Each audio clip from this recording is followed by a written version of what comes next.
Radio നീതൽ 107.8 FM. ഇത് ശബ്ദമില്ലാത്തവരുടെ ശബ്ദം.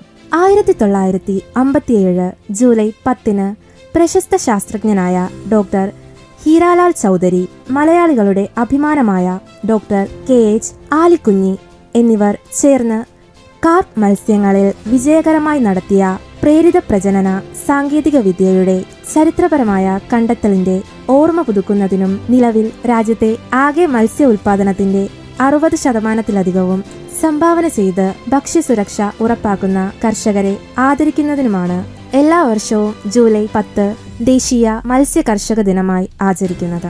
ഈ വർഷത്തെ ജില്ലാതല ദേശീയ മത്സ്യ കർഷക ദിനാചരണം ഇന്ന് 10 മണിക്ക് ആലപ്പുഴ കർമ്മസദൻ ഓഡിറ്റോറിയത്തിൽ വെച്ച് വിപുലമായി സംഘടിപ്പിച്ചു. ഈശ്വര പ്രാർത്ഥനയ്ക്ക് ശേഷം ആലപ്പുഴ ഫിഷറീസ് ഡെപ്യൂട്ടി ഡയറക്ടറായ ഡോക്ടർ വി പ്രശാന്തൻ സ്വാഗതം ആശംസിച്ചു. ബഹുമാനപ്പെട്ട ആലപ്പുഴ നഗരസഭാ ചെയർപേഴ്സൺ ശ്രീമതി മോളി ജേക്കബ് അധ്യക്ഷ പ്രസംഗം നയിച്ചു.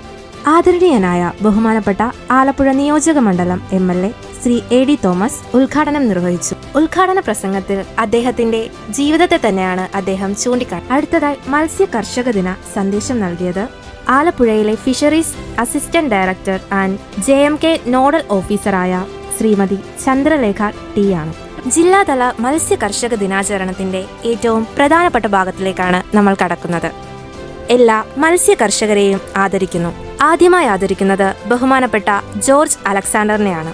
അതിനുശേഷം ബഹുമാനപ്പെട്ട കൃഷ്ണകുമാർ, ബഹുമാനപ്പെട്ട അഭിലാഷ്, ബഹുമാനപ്പെട്ട PK മോഹൻ, ബഹുമാനപ്പെട്ട ഡോക്ടർ പ്രീത K ഷേണായി, ബഹുമാനപ്പെട്ട ഫക്രുദ്ദീൻ അലി അഹമ്മദ്, ബഹുമാനപ്പെട്ട സാവന്തിക S എന്നിവർക്കാണ് ഈ ആദരവ് നൽകിയത്. മത്സ്യ കർഷക രംഗത്ത് വളരെയധികം മികവ് തെളിയിച്ചവരാണ് ഇവരെല്ലാം തന്നെ. മത്സ്യ കർഷകരെ ആദരിക്കൽ കഴിഞ്ഞതിനു ശേഷം കൃതജ്ഞതയോടെ ഈ പരിപാടി പൂർണ്ണമായി. റേഡിയോ നീതൽ 107.8 FM. ഇത് ശബ്ദമില്ലാത്തവരുടെ ശബ്ദം.